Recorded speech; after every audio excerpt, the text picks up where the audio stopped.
తాకట్లో ఉన్న మీ బంగారాన్ని విడిపించి ఆ రోజు ఆన్లైన్ రేటుకి కొంటాం. Sharma gold company. నమస్కారం, వెల్కమ్ టు సుమన్ టీవీ. నేను గీతాంజలి. ప్రస్తుతం మనతో పాటు శివరుద్ర సాధువు గురువు గారు ఉన్నారు. వారితో మాట్లాడతాం. గురుగారు నమస్కారం అండి. నమస్కారం అమ్మా.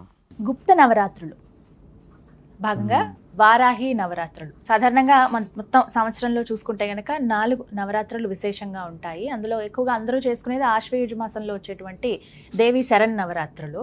అయితే ఈ మధ్య కాలంలో చూస్తున్నాం కదండి, అంటే ఒక సంవత్సరం 2 ఏళ్ల నుంచి వారాహి నవరాత్రులు జరపడం ఇవన్నీ చూస్తూ ఉన్నాము. అమ్మవారి ఆరాధన చేయటము, అమ్మవారిని అందరూ ఆరాధించుకోవచ్చు, ఈ విధంగా పూజలు చేయొచ్చు అని చెప్తూ ఉన్నారు. కానీ కొంతమంది వాదన అయితే గుప్త నవరాత్రులు ఇవి అందరూ ఆచరించవద్దు అని. కొంతమంది ఏమో అమ్మ ఎవరికైనా అమ్మే ఎలా పిలిచినా పలుకుతుంది, ఉగ్రరూపం ఏం కాదు, అమ్మను సాత్వికంగా కూడా మనం పూజించుకోవచ్చు అని చెప్తూ ఉన్నారు. అసలు ఎవరు వారాహి అమ్మవారు అంటే అందరూ పూజించవచ్చా? ఈ నవరాత్రులు అందరూ చేసుకోవచ్చా? చేసుకోవచ్చు అంటే గనక ఏ విధంగా ఆచరించాలో వివరించండి. వివరణ అంటే గుప్త అనడం అనేది ఎందుకు వచ్చిందన్న విషయం తెలుసుకోవాలి. మొదట వారాహి అమ్మవారి విషయంలోకి మళ్ళీ వస్తాం. గుప్త అంటే అమ్మ మీరు అన్నట్టుగా అందరికీ తెలిసిందే, ఇట్ ఈజ్ అ సీక్రెట్ వే, అంటే కొంచెం సీక్రెట్గా మెయింటైన్ చేయాలని. నవరాత్రులు అంటే 9 రోజులే. ఇప్పుడు మనకి 26 నుంచి జూలై 4 వరకు చేస్తూ ఉన్నారు చాలామంది గురువులు, పీఠాధిపతులు, మఠాధిపతులు. వాళ్ళ మఠాల్లో కొన్ని కార్యక్రమ నిమిత్తం కొన్ని ఏర్పాట్లు చేసి ఉంచారు. రక్తబీజుడు అనే ఒక రాక్షసుడు మాటలో స్పష్టత గమనించాల్సిన సమయం ఏంటంటే రక్త బీజుడు అంటే బీజం అంటే సీడ్, ఒక విత్తనం లాగా, రక్తంతో ఉన్న ఒక విత్తనం అని అర్థం. మనం స్పష్టత తీసుకుంటే రక్తబీజుడు అనే ఒక రాక్షసుడి వరం ఎలా ఉంటుందంటమ్మా, పరమశివుడి దగ్గర నుంచి ఆయన్ని ఎవరు చంపినా ఆయన రక్తం కింద పడితే మళ్ళీ లేస్తాడు. అంటే రక్తబీజం అంటే పుడుతూనే ఉంటూ ఉంటాడు. అలా దేవాది దేవతలు అందరూ ఇబ్బంది పెడుతూ ఉంటున్న సమయంలో ఈయన గారు అందరూ కలిసి జగన్మాత దగ్గరికి వచ్చి అడుగుతారు. మళ్ళీ మా అమ్మాయి పార్వతీమాత వచ్చి అడిగితే ఈయన గారిని చంపడానికని ఒక వ్యూహం చరిత్రలో మహిషాసుర విషయంలో ఉంది. 9 యొక్క వివరణలో అమ్మ ఏం చేస్తుందంటే దుర్గా రూపాన్ని తీసుకొని వచ్చేసి రక్తబీజుడిని ఖండఖండలుగా నరికిస్తుంటుంది. అలా నరికిన తర్వాత ఏమైంది, ఆయన గారు కింద పడ్డం లేవడం. అప్పుడు అమ్మకు అంతరార్థం అర్థం కాదు, అంటే నా శక్తి సరిపోతలేదు, ఇక్కడ ఏ విధంగా నేను ముందుకు వెళ్ళవలేను అని ఆలోచించి అమ్మ ఒక ధ్యానం, ఒక ఆలోచన ముద్రణలో కూర్చొని 7 శక్తులని ఆవిడ శరీరంలో నిక్షిప్తం చేసుకుంటుంది. ఈ 7 శక్తులలో చాముండి ఆఖరి రూపం, సప్తమాతృకలు.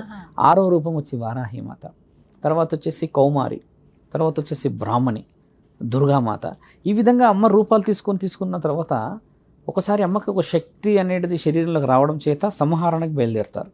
సంహారానికి బయలుదేరిన తర్వాత ఒక్కొక్క రూపంతో అమ్మ చాముండి రూపంతో అందరినీ ఆయన్ని సంహరిస్తూ ఉన్న తరుణంలో ఒక్కొక్క దేవతలు ఈ సప్తమాతృకల్ని, అంటే సప్త దేవతలను ఎందుకు సృష్టిస్తుందంటే అమ్మ ఈయన గారి రక్తాన్ని బంధించాలి, శరీరాన్ని బంధించాలి, వీడి మంత్ర ఉచ్చరణ ఆయుధాలను బంధించాలని ఈ సప్తమాతృలకి ఇచ్చిన హెచ్చరిక ఏంటంటే మీరు యాంత్రిక, మాంత్రిక, తాంత్రిక విద్యలతో ఆయనని బంధించాలి, అంటే శక్తులతో, యంత్రం, తంత్రం, మంత్రం. నేనేమో వధిస్తుంటా, మీరు యాంత్రికంగా మాట్లాడుతూ ఉండాలి, మీరు మాంత్రికంగా మాట్లాడుతూ ఉండాలంటే 4 విధాలుగా అడ్డుకోవడం అన్నమాట. ఇలా ఉంటే ఈ యంత్ర మంత్ర తంత్ర చేస్తున్న తరుణంలో వారాహి రూపం ఎవరైతే ఉంటారమ్మా ఆ తల్లి ఈయన కింద పడిన రక్తాన్ని నాలిక ద్వారా జుర్రుకుంటుంటుంది. అంటే ఒక మంత్రతంత్ర యంత్రశక్తుల్లో అమ్మ కూడా ఒక యంత్రం లాగా మిగతా పైన సంహరణ జరుగుతుంటుంది. ఆ మాంసపు ముద్దలన్నీ వాళ్ళు కోస్తూ చేస్తూ సంహరిస్తున్న సమయంలో వీళ్ళ మిగతా 6గురికి తెలియకుండా అమ్మ కింద పడ్డ రక్తాన్ని స్వీకరిస్తూ ఉండడం, లాస్ట్ పడిన రక్తపు బొట్టు కూడా స్వీకరించి ఒక్కసారి ఇలా తల లేపి నిలబడి ఉంటుంది. ఆవిడ చూసినప్పుడు ఏం జరిగింది, ఈయన గారు అంతమైపోయారు అని చెప్పినప్పుడు అమ్మ ఆ ఉగ్ర రూపంతో ఇలా ఊపిరి తీసుకుంటున్నప్పుడు చూసినప్పుడు ఆ దంతాలు ఇలా బయటికి రావడం అంతా చూసి మా ముఖంటి సైతం ఆనందపడి ఎంతటి ఉగ్రరూపం, ఎంతటి వివరణ, ఎంతటి గోప్యంగా గుప్తంగా రక్తాన్ని తాగేసిందా, అందరికీ తెలియకుండా. అసలు పైన వాళ్ళేమో ఆ పని చేస్తూ ఉంటే ఇక్కడ ఈవిడ ఈ పని చేసి ఎంతటి శక్తి చూయించగలిగింది అని చెప్పి ఈ రూపం ఎక్కడైతే మంత్రతంత్ర యంత్రాలను ఉపయోగించి క్షుద్ర పూజలు పొలిమేరలో కూర్చొని చాలా గుప్తంగా చేస్తారు కదా, వాళ్ళ ఈ వీపులు పొగలగొట్టే దేవత వారాహి మాత. ఎందుకంటే ఆడ యంత్రాలు పెడతారు, కొన్ని మంత్రాలు చేస్తారు, కొన్ని యాంత్రిక శక్తులు పెట్టి లేపుతుంటారు. ఇక మహానుభావులు చుట్టూరుగా మంట పెట్టుకొని కొన్ని చేస్తారు కదా. ఈవిడ సీక్రెట్గా వాళ్ళ యొక్క శక్తిని సమాజంలో కొన్ని అమాయకపు కుటుంబాల మీద పడకుండా, కొందరు అంటారు కదా ఏ దేవుడు కాపాడిండో ఏ దేవత కాపాడిందంటే ఈవిడే కాపాడుతుంది. దానికి అర్థం ఈవిడ యంత్రమంత్ర తంత్రశక్తి, ఈవిడ దేవత. అందుకని భయానకమైన పరిస్థితుల్లో కూడా క్షుద్ర పూజలు చేసే మహానుభావులు కూడా ఈవిడ పట్టమే పెట్టి పూజిస్తుంటారు. మీరు గమనించండి. ఎందుకంటే ఈమె గుప్తంగా సీక్రెట్లలో వీళ్ళకి కావాల్సిన వరాలు ఇచ్చేసి పని చేస్తుందని కొంచెం నమ్మకంతో ఉండడం చేత వాళ్ళ వీపులు ఈవిడే పొలగొడుతుంది అనేది శాస్త్రంలో వివరించబడింది. దేవీ పురాణంలో రాయబడింది. ఈ విషయం కూడా రాయబడింది. ఒక 8 లైన్లు ఉంటాయి వారాహిమాత గురించి. ఇలా అమ్మ సంహరణ చేసింది రక్త బీజుడిని. చేసిన తర్వాత మరి అమ్మ ఎక్కడికి వెళ్ళాలి, అమ్మ ఏ విధంగా ఉండాలి? అమ్మ పుట్టింది ఎవరి నుంచి? పార్వతీమాత రూపం నుంచి. కాబట్టి తండ్రి ఉన్మత భైరవుడు అన్న రూపాన్ని తీసి వారాహిమాతని దగ్గరికి తీసుకుంటాడు. అమ్మ యొక్క భర్త ఉన్మత భైరవుడు శివుడు.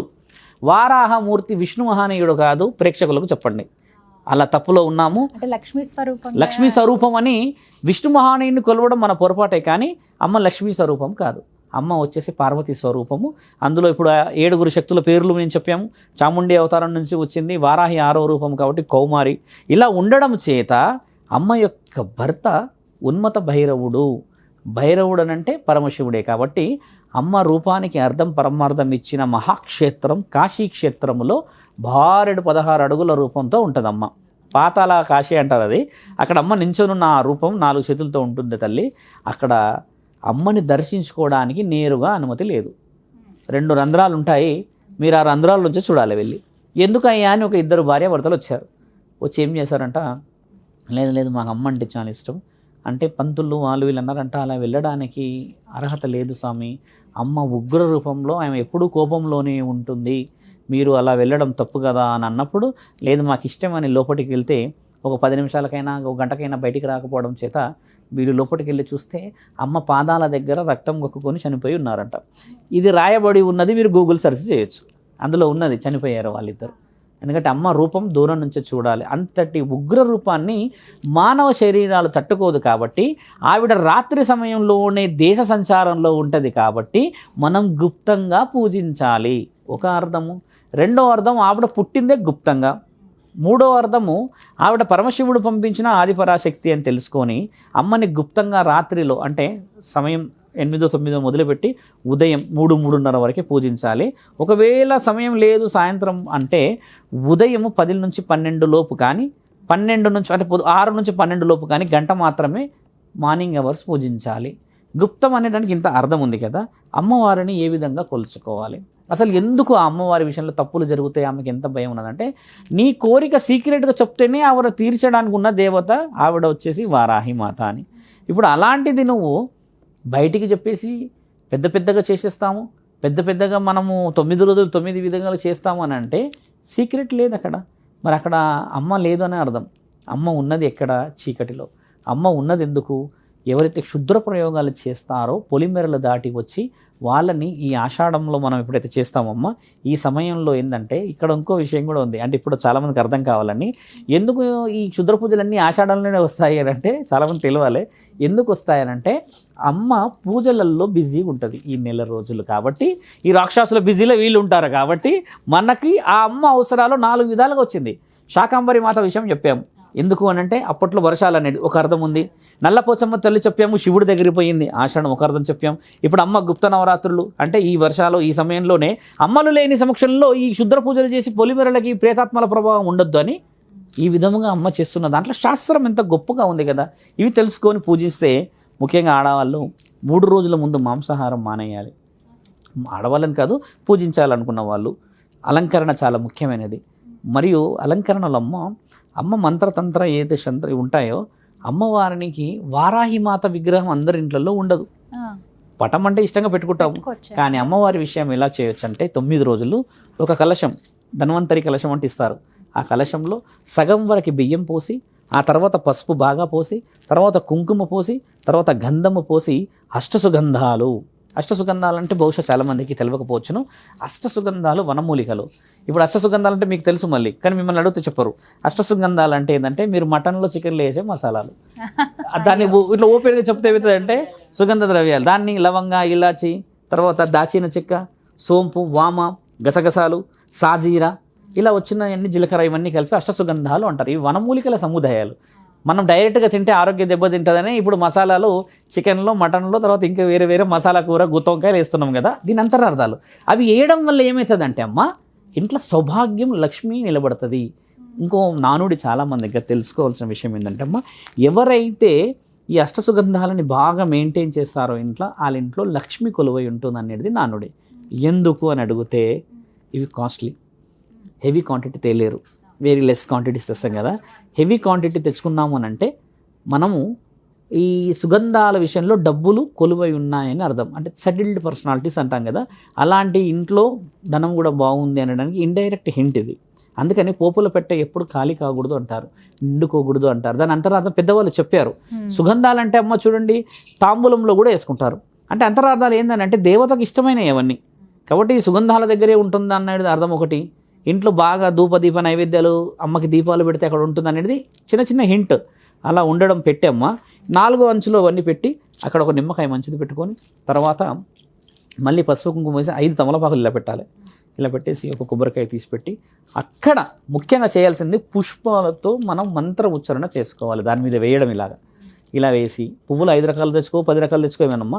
పసుపు కుంకుమ మంచి క్వాంటిటీలు పెట్టుకొని మీరు పలికే మంత్రం అదే. అమ్మని నిక్షిప్తం చేసుకున్నాం, కింద తమలపాకులు పెట్టి పసుపు కుంకుమ వేసి మళ్ళీ ఆ కలశం పెట్టి నేను అన్నయ్యన్ని వేసి ఆ తర్వాత అలా పెట్టినప్పుడు అక్కడ అమ్మ కొలువై ఉంటుంది కదా, అమ్మ స్థానం అది. అలా చేయడం, మంత్ర ఉచ్చారణ చేసిన తర్వాత ఈ 9వ రోజు అయిపోయిన తర్వాత అమ్మది అది కలశం కదిలించి అందులో ఉన్న విషయమే చాలా గొప్పగా చాలామందికి తెలియాల్సిన విషయం. ఇప్పుడు మనం చేసిన మంత్ర ఉచ్చారణ అంతా అందులో నిక్షిప్తమై ఉంటుంది కదా, ఆ బియ్యాన్ని ఏం చేయాలి, మంచి కలపాలి. కలిపేసేసమ్మ మన ఇంటి గుమ్మానికి అమావాస్యలు, పౌర్ణమిల రోజు కొంచెం అవాంఛనీయ పరిస్థితులు, కొంచెం బాలింతలు ఉంటారు, చిన్నపిల్లలు ఉంటారు, మళ్ళీ ఇంకోటి ఏం చెప్పొచ్చు అంటే ఎవరికైనా యాక్సిడెంట్ ఇట్లాంటి ఉన్న వాళ్ళు ఆ సమయంలో మన ఇంటి చుట్టూరుగా వేసుకుంటే ఆ దేవత యొక్క శక్తి, యంత్ర మంత్ర తంత్రాన్ని అని చెప్పినాను కదా, దుష్టగాలిలని లోపలికి రానివ్వు. ఇలా మనం ఎందుకు నేర్చుకొని చేయలేము, పురోహితులు ఎందుకు చెప్పరు అంటాను నేను. వాళ్ళందరికీ తెలిసిన విషయాలే. మరి చెప్తే మరి అన్ని దేవత అందరి ఇంట్లోకి వెళ్ళిపోతుంది అనుకుంటారేమో. అలా కాదు. కాబట్టి మన ఇంట్లోనే మన శక్తి ఉంది తల్లి. ఒక మంత్రానికే మీరు మొదట అడిగిన శాకాంబరి విషయం లేదంటే మంత్రం అనే దానికి శక్తి ఉన్నది కాబట్టే నువ్వు చెప్పే మంత్రంలో అక్కడ నిక్షిప్తం అవుతుంది. ఇంత రుజువు ఉంది కదా తల్లి. కాబట్టి అలా చేసుకోవాలి. చితిపై కాలిన ఆ భస్మం తీసుకెళ్లి శివుడి యొక్క లింగం మీద వేసేసి దాన్ని విభూది అనుకున్న మనము అష్టసుగంధాలతో 27 నక్షత్ర జాతులతో కలిపిన మహాహోమంలో ఉన్న బూడిద పెట్టుకోము. గమనించండి, చితిపై కాలినది వచ్చేసి శివుడి మీద పడగానే విభూది అయిపోయింది. మరి 27 నక్షత్ర జాతులు చేసిన మహాహోమంలో ఉన్న బూడిద పవిత్రత లేదా తల్లి? ఖచ్చితంగా. చిత్తి మీద కాలిన దానికంటే 1000 రెట్లు ఫలితం ఇది. కాబట్టి హోమంలో ఉన్న బూడిద పాడేయకూడదమ్మా. అందరి ఇంటి గుమ్మాల ముందు వేసుకోవాలి కొద్దిగా. అప్పుడు మన రక్ష ఎక్కడి నుంచి వస్తాయి స్వామి అని అంటే మరి రక్షలు అనేవి పూర్వం నుంచి వచ్చాయి ఇవన్నీ.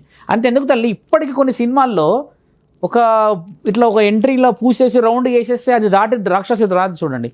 మరి ఎక్కడి నుంచి దేవుడు ఆపాడు దాన్ని? ఆ పురోహితుడే కదా ఆపుతాడు. అక్కడ ఒక హోమం చేసిన తర్వాతనే ఆపుతాడు. ఇంత మన శాస్త్రీయత దాగుంది. కాబట్టి అమ్మవారి ఆశీర్వాదం అందరి ఇంట్లో ఉండాలి. నా తల్లి ఎప్పటికీ ఎవరిని కూడా వదిలిపెట్టదు, ఏదో ఒక రూపంలో అయితే వస్తూనే ఉంది. కాబట్టి ఏంటంటే వారాహిమాత యొక్క రూపం అందరి ఇంట్లోకి నిజంగా రావాలి. చాలా చాలా గుప్తంగా చేసుకున్న అందరి నిజ స్వరూపాలతో అమ్మ నిజమైన సౌభాగ్యాన్ని అప్పచెప్పాలి. ప్రతి ఆడబిడ్డ, ప్రతి కుటుంబం బాగుండాలి. ఈసారన్నా ఆ గుప్త నవరాత్రుల విషయంలో అమ్మున్నదని రుజువు చేయాలని ప్రేక్షకులందరికీ వారాహిమాత పండగ శుభాకాంక్షలు తల్లి. ధన్యవాదాలు గురుగారు, చాలా చక్కగా వివరించారు. నమస్కారం.